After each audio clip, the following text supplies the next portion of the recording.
یکی دیگر از شرکت‌هایی که اقدام به ساخت بازی با محوریت آخرالزمان دینی و مطرح کردن مسلمانان به عنوان تروریست کرده شرکت کوماواره. این شرکت بازی‌هایی می‌سازه که عملیات‌های نظامی مختلف سراسر جهان را شبیه سازی می‌کنه که عمدتاً این عملیات‌هایی هستند که در کشور عراق یا افغانستان در حال اتفاق افتادنه.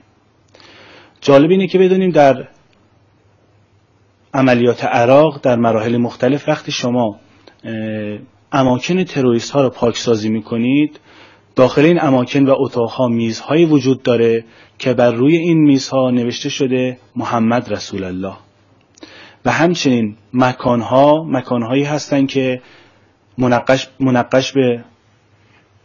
مکانهایی هستند که منقش به نقوش اسلامی هستند و مسلمانان به عنوان تروریست در این بازی مطرح میشن با چهره اسلامی.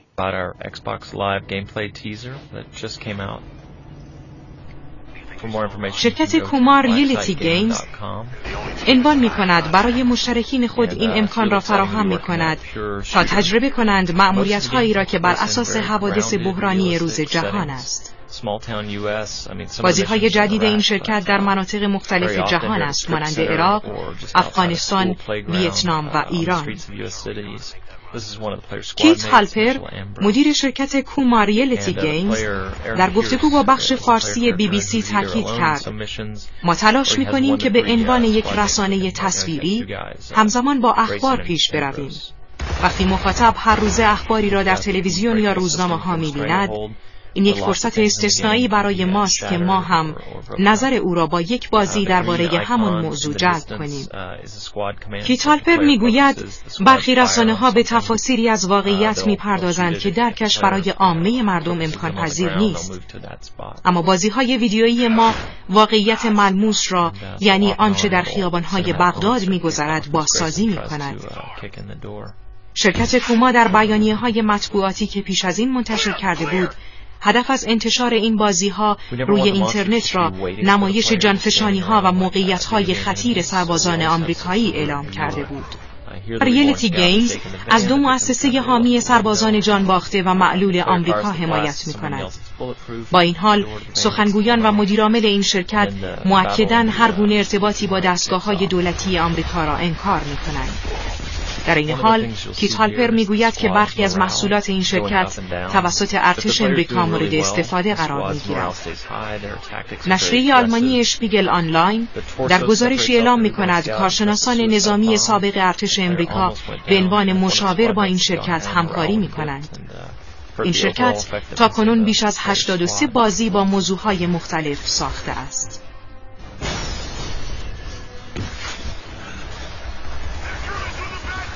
در این بازی‌ها نیز به وفور از نمادها و سمبول‌های اسلامی و اماکن اسلامی استفاده شده است و تروریست‌ها نیز که شما باید با آنها مبارزه کنید با قیافه‌های اسلامی هستند. بسیاری این شرکت بازی رایانه‌ای را پس از آنکه اقدام به ساخت بازی در مورد حمله به تأسیسات اتمی ایران نمود شناختند. هرچند که این بازی اولین بازی نبود که توسط این شرکت درباره ایران ساخته شده بود. قبل از آن این شرکت بازی درباره نجات گروگان‌های امریکایی در ایران ساخته بود.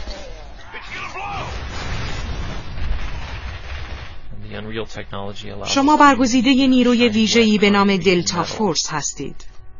وظیفه شما نجات بیش از 50 امریکایی است که توسط دانشجویان ایرانی به گروگان گرفته شده اند. در بازی هاستیج رسکیو ایران شما در نقش نیروهای ویژه‌ای هستید که وظیفه‌تان نجات گروگان‌های امریکایی است که در سفارتخانه امریکا در تهران زندانی هستند. این بازی به مناسبت فرارسیدن 25مین سالگرد این حادثه به بازار عرضه شد. این شرکت در معرفی این بازی میگوید ما راجع به فاجعه اتفاق افتاده در کویر مطلع هستیم. مأموریت رهایی که گروگان‌های امریکایی را آزاد بکند. اما یک هلیکوپتر به صورت اشتباه به سمت 330 رفته و با آن برخورد میکند. اما نقشه چه چیزی بود؟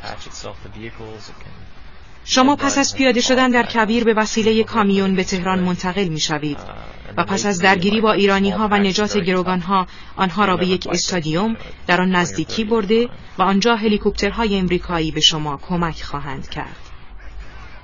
این شرکت در معرفی نیروی دلتا میگوید نیروی ویژه‌ای است که در سال 1977 در ارتش امریکا بر اساس مدل انگلیسی آن با نام SAS تأسیس شد و آنها نیروهایی هستند که در همه شرایط جوی قادر به جنگیدن هستند.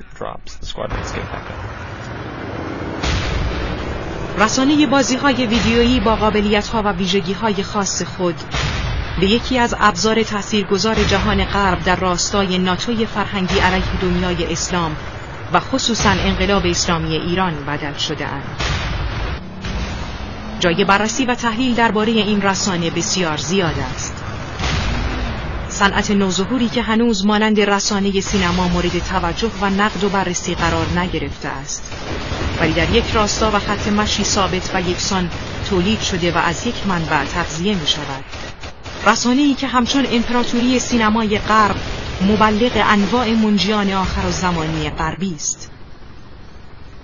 واهمه و ترس از گسترش روزافزون اسلام به خصوص در خاورمیانه و ظهور قریب الوقوع موعود آخرالزمان در این منطقه تمام قدرت‌های علیه اسلام و مسلمان را بسیج نموده است.